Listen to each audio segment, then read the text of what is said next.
Al meu costat, abans que res, és ma mare. És Teresa Ripollès, és bocacina de naixement i de cor.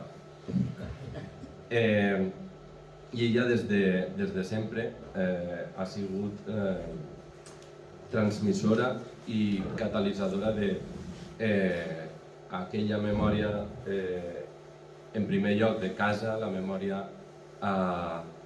familiar, històrica, allà on aplega la memòria és on aplega ma mare, i sobretot ha sigut una persona amb molta inquietud, molta curiositat i que ha tingut molt d'interès per descobrir tot allò que envolta els seus orígens, com és la xerrada que escoltareu avui. A més, m'agradaria afegir que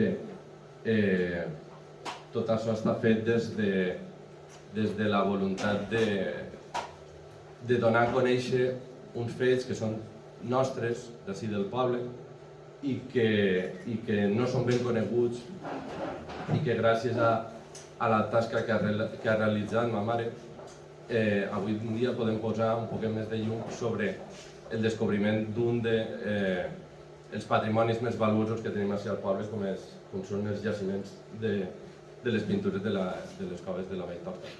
Així que res, sense més, vos deixo amb ma mare i espero que disfruteu molt.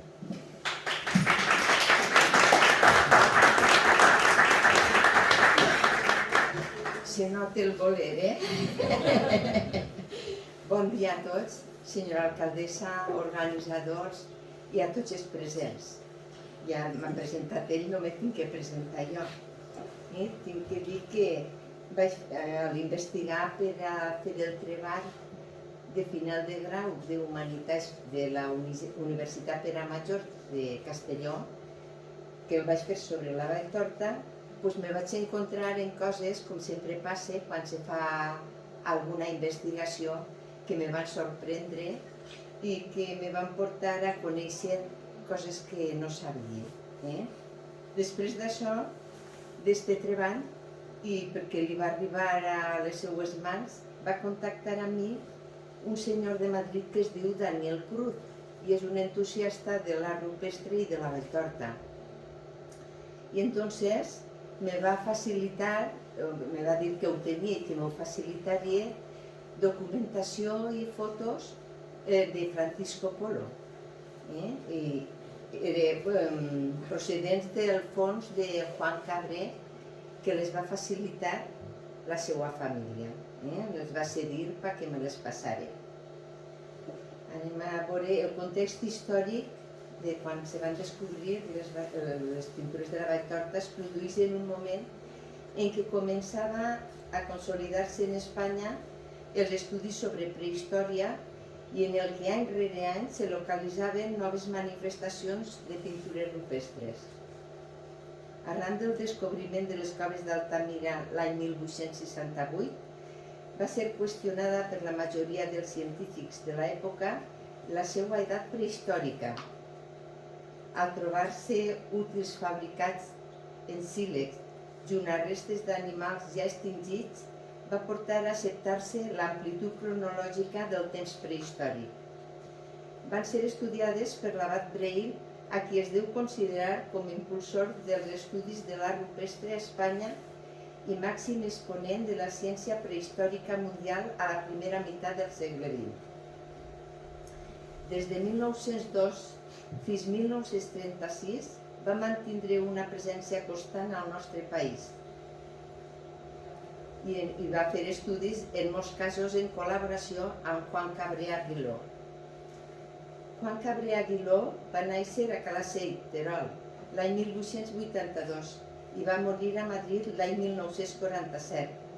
La seva filla, Encarnación Cabré Herreros, va ser la primera dona arqueòloga d'Espanya. Es considera a Juan Cabré com el descobridor de l'art llevantí per haver localitzat l'any 1903 les pintures rupestres de la Roca dels Moros de Calapata, Queretes, Terol. Eren pintures molt diferents a les d'Altamira, tant pel seu emplaçament com pel seu estil i tècnica d'execució.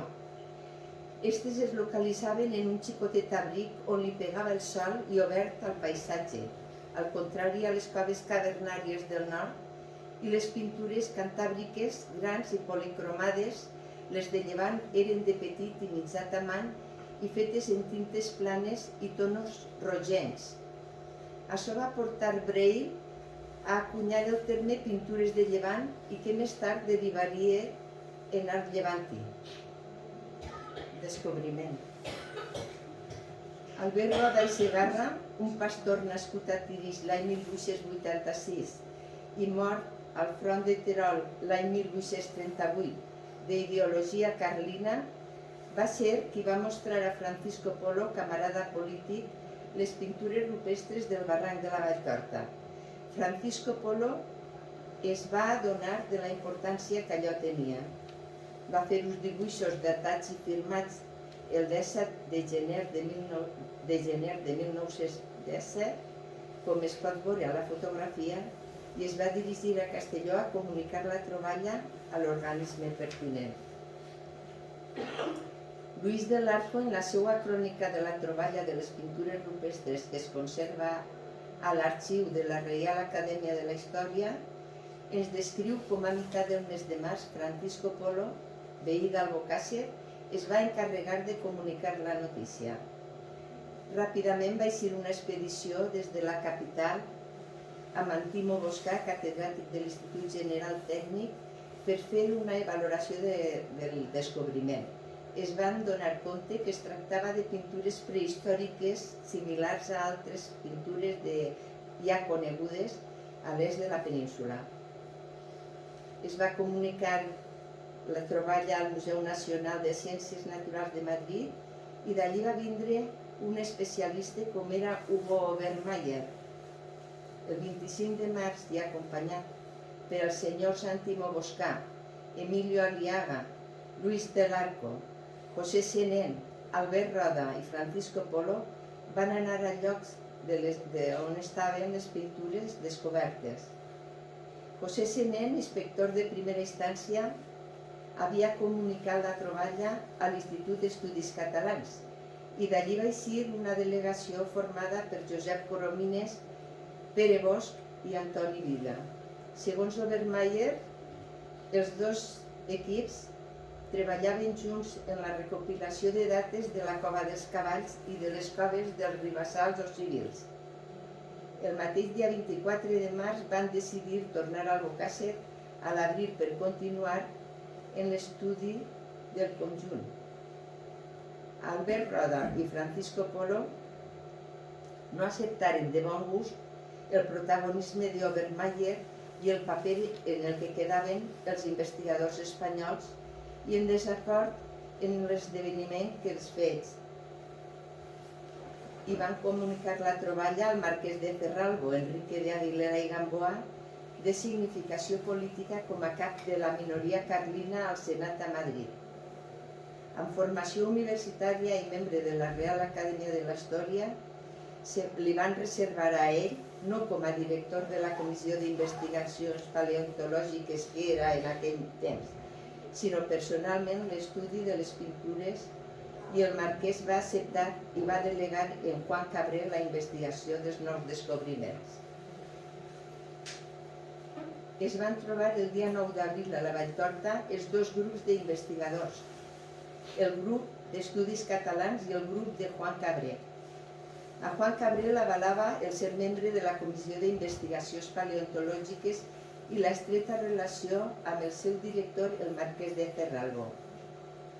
L'haver fet nombrosos treballs sobre l'art rupestre i prehistòric i ser autor de la primera síntesi de l'art prehistòric espanyol.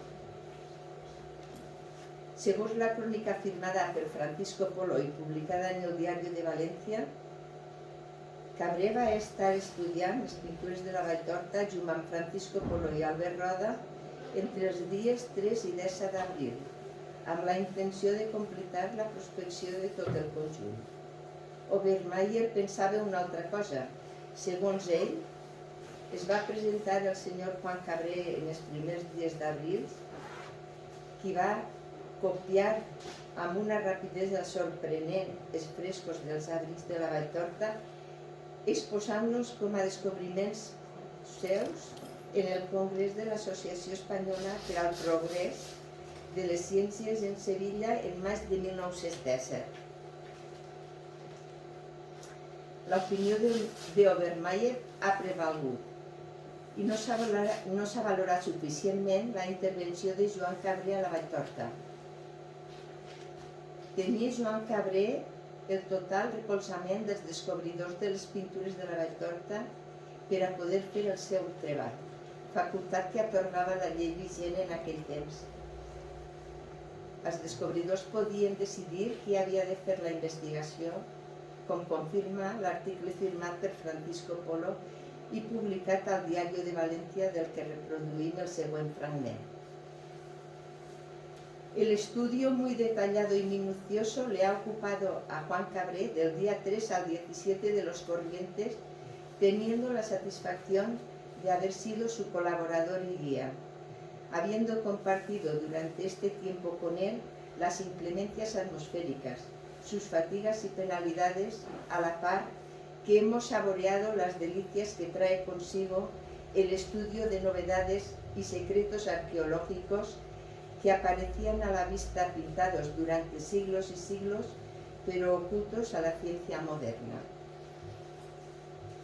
Van coincidir en aquell moment tres equips d'investigadors creant-se una situació delicada.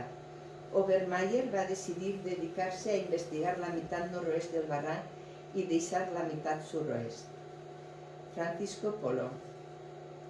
Anem a parlar d'este senyor. Francisco Polo va néixer el 5 de gener de 1870 a Cinctorres.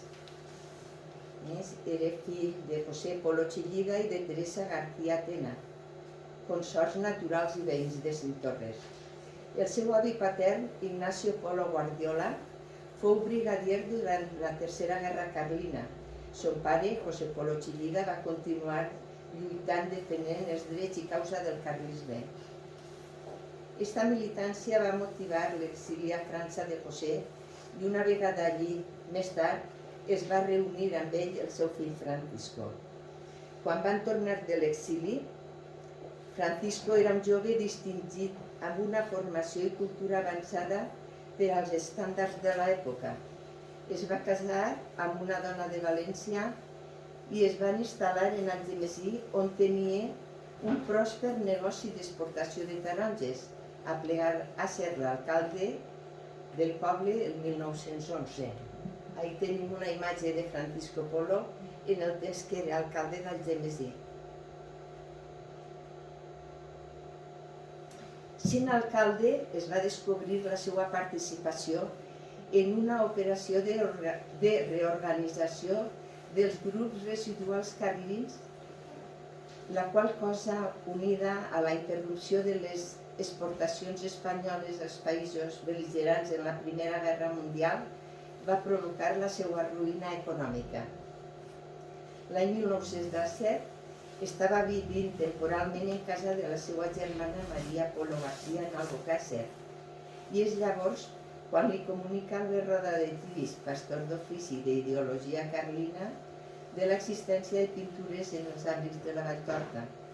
Francisco li demana que li les ensenyi i se n'adona de la importància d'estes. Viatja Juan Cabré en ferrocarril des de Madrid fins a Alcalá, on és rebut per Francisco Polo i en l'auto de la Hispano Fuentesegure se trasladen fins a Albocàsser. Conserven els bitllets de l'autobús la família Cabré d'este viatge. Du a terme la seva primera visita a la Valltorta i li acompanya Francisco Polo en totes les seues expedicions.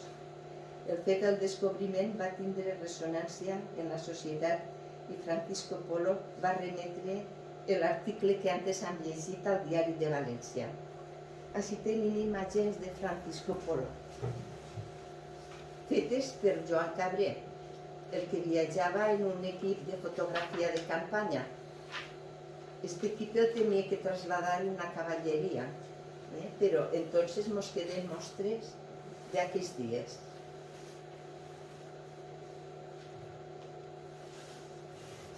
La relació de Francisco Polo amb Albocàsser se remunta a la seva infantesa quan va vindre a casa de son tio i va passar un temps així. Son tio era mossèn José Joaquín Chillida Pastor, cura rector d'esta iglesia, junt al seu germà mossèn Eugenio Chillida Pastor, que era el vicari d'una germana fadrina que vivia en Dolores. Els tres van morir i van ser soterrats al nostre cementeri. Va ser el cura rector que més temps ha estat en Albocàsser, des de 1859 fins 1901, 41 anys, segons Antonio Melia Fortuna. Durant el seu rectorat es va fer la Casa Badia al lloc on està ara, però l'anterior, i l'actual cancel de fusta de l'església. En 1873 naix a Cintorres Maria, una germaneta de Francisco, filla de José Polo i de Teresa García. Li diuen, per tant, Maria Polo García. Son pare era militar carlí, com ja hem dit. El cas és que, com després de l'última guerra carlina, acabada en 1876, se va exiliar a França. Mossèn José Joaquín va veure a la seva neboda amb dificultats tan grosses i va decidir ajudar-la portant-se la xiqueta Maria Albocàsser. L'any 1876, quan la xiqueta tenia 3 anys, va vindre ací al poble. La van criar i així es va quedar per a sempre. Era coneguda com a Maria del Rector. Es va casar amb Bernardo Boix i Boix, que era fill de Ladislao Boix, conegut com l'Isnao. Manuela i Manuela Boix. Bernardo i Maria van tindre 5 fills. Teresa, Maria, Carmen, Trinidad i Bernardo. D'aquella xiqueta Maria queden nets i besnets al poble. Jo sóc una de les besnetes. Va ser a casa de la seva germana Maria, on estava vivint, quan van ocórrer els fets del descobriment i manifestació de les pintures rupestres del barranc de la Valltorta que hem tractat. Una estància ocasional que va provocar la difusió de l'estació d'art rupestre de la Valltorta i que va estar Francisco Polo, qui va reconèixer, veure i comunicar allò que allí estava pintat i a la vista de la gent del terreny, però que no s'havia valorat científicament. El protagonisme de Francisco Polo i Albocàsser en aquelles dates és innegable i pareix que s'hagi obviat. Així és on venien i d'on eixien totes les expedicions i d'on s'abastien de lo necessari. Sí, ara posarem les fotos que tenim de la Valltorta d'aquells dies que va fer Cabret.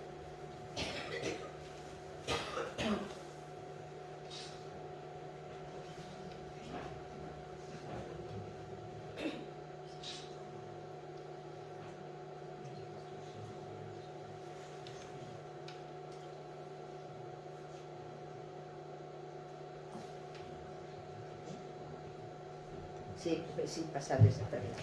En esta foto se veu el caso Messi, és Francisco Polo.